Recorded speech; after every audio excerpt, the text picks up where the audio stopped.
Asphalt is a series that I'm pretty sure all of us have heard of, and it's gone through some incredible transformations through the years. Now, before we jump into exactly what this video is all about, this video is sponsored by Gameloft themselves, so a massive thanks to them for reaching out. There's a link down below in the description for Asphalt 9 Legends. There is a special gift for those of you that do. This is the special 15th anniversary Dodge Challenger that will be given to you in-game if you install Asphalt 9 Legends between the 5th and the 21st of May. It is a very special vehicle. I highly recommend you jump in and get it. All you need to do is install the game and you'll be given the car automatically during this period.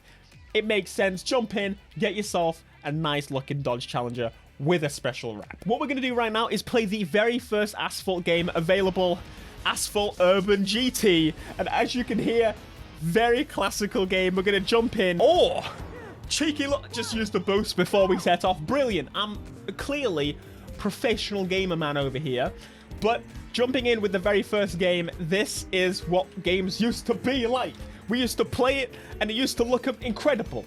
Back in my day, no, seriously, for a mobile Java game, this great start. I actually never even played the Java version initially, but what I did play is the DS versions of the game. Now, the DS versions we'll get into a little bit shortly, but this guy is attacking me.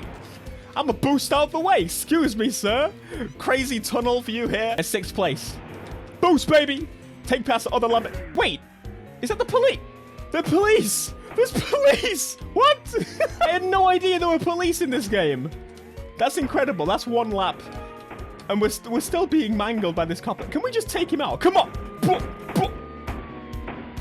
Well, this has clearly gone very well. This is Asphalt Urban Gt on the DS. Now, this is how I think a lot of us will remember playing this game. Hummers at the ready. Hummers balling. This game still.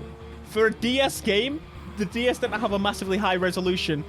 In terms of racing games on the DS, I remember this series being one of the staples in terms of visuals. Now, of course, on the DS, you did also have the bottom screen, so they had to split it somehow. And usually what they did is the mini-map on the bottom, which actually was really, really useful for seeing the position in the race. Of course, normally it's kind of like a little mini-map in the corner nowadays, but a full screen dedicated to it. It's very interesting indeed. City maps are very much my favorite. The music in this game, nice, relaxing, chill. I feel like I can just, vibe out a little bit. Anyway, there is a way for us to look at how the game looked like with a higher resolution, forcing a higher resolution. So let's have a look at what the game looked like. And here we are. Would you look at that? That's incredible, I know. Technology. Can you believe it? So this was the very first Asphalt game that came to us. It obviously set the path for future Asphalt games to come at us with new innovations, new changes. But I do remember these ramp cars, actually. I do remember seeing them a few times. Asphalt Urban GT2 on the PSP is where we are now. This is where I jumped in and began my sticking around for Asphalt, because the PSP, I could take it anywhere. I could go anywhere. It was the device I took wherever I went. And even at playing at home, it's all I would play. And I would sneak it into school as well, which I probably should have done. But don't do that. Don't sneak your PSP. Would anyone genuinely take... They're allowed phones in school nowadays. I wasn't allowed phones in school.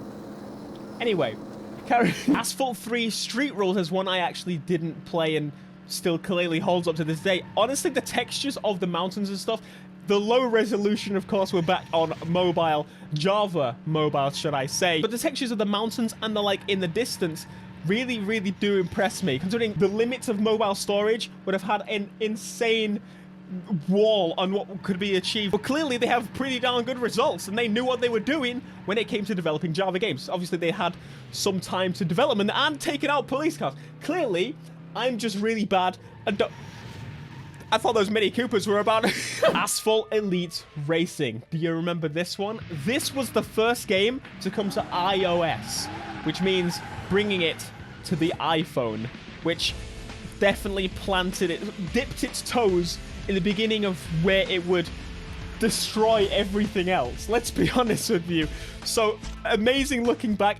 It gives me so many memories looking back, because I remember watching trailers for these games. I personally didn't have an iPhone, but I really, really wanted one. Now, clearly this trailer was showing us that it's introducing something that's now again, staple with the series, the gyroscopic controls of an iPhone. Because, of course, there's no buttons, there's no physical buttons other than the home screen and the like. So games started bringing out these gyro controls and also touch controls just in case you wanted to. Asphalt 5 introduced something that definitely made me happy: Android support. It was the first one to come to Android mobile phones, Android smartphones, which I was in the camp of Android. I was young and I was like, yes, only Android at this point.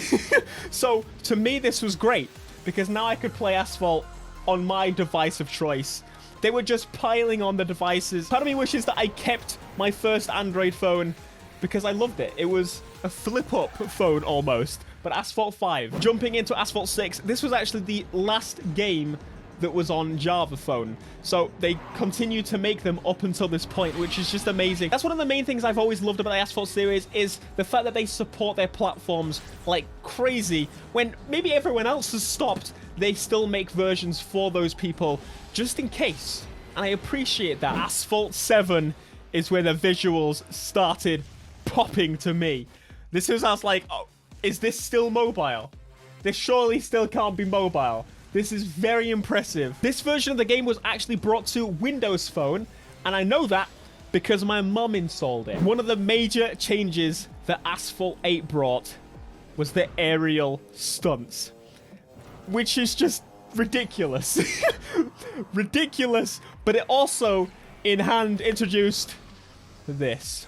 Realistic collisions, bits flying off the cars, which in today I've not seen many games do. Collision and damage is something that's not massively done as aggressively, but they managed to do it. They pulled it off. I remember the different stages of boost. I remember not being so great, probably like this, crashing every 2 minutes, but I do remember playing a lot of this game. I don't even remember what phone it was. I wanted to kind of list which phone I played each game with, but my brain don't work. Now we're gonna jump in and play Asphalt 9 live.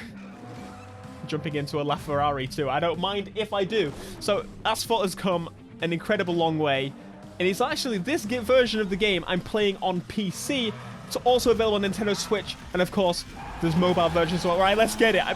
I've not played the controls. It's going to tell me. Would you look at that? Perfect. This game looks so good. The game has come an incredibly long way, and it's still, to this day, is innovating. Urban GT was, in fact, actually the first mobile game, in case you didn't know this. Oh, press spacebar to activate the boost. Let's get it. The first mobile game to support real-time Bluetooth racing. I almost died. We're okay. And the series is actually the most downloaded racing game series that exists. 850 million downloads, and as you can imagine, it's free. So why would that not be the case? All right, let's continue. We've received these cards. Let's get in. And of course, I had to install the game on the PC. I want to make sure that I get that Dodge Challenger. You know, it makes sense. I'm smart. Big brain. Get it on as many platforms as you can. Like, let's play in this career then. The Evo 10 is one of my favorite go-to cars, so thank you very much for that. Oh, yes. San Francisco. I'm going to look like a fool if it's not actually San Francisco, but I love San Fran, so I'm going to say it is. It looks like it. Let's get it. I'm ready. Touch drivers off. Well, that's helpful, considering I'm using keyboard and mouse. Drifting recharges your nitro. Oh, okay. I got it. I got it. I'm going to pull some... Oh! I'm still pulling skids. We're okay. I just took someone out. Give it the beans. Better boost. The car models look so good. What is he doing? Let's get it. Do some rolling. Do some flying through the sky. More boost. Here's the finish. Across the line. Evo 10 for the win. My go-to. My go-to. And there we have it. Asphalt 15th anniversary special. Hopefully you did enjoy that. Let me know if you did by smashing that like button. Of course, remember to download the game, link down below in the description. And of course, as I mentioned earlier in the video, there's a reason that they are sponsoring this video, for me to bring you the information on how to get this very special car that I highly recommend. I mean, it's free. Play between the 15th and the 21st to get the automatic win of that beautiful, beautiful Challenger. All right, thanks so much for watching. I'll see you in the next video. Until next time, peace.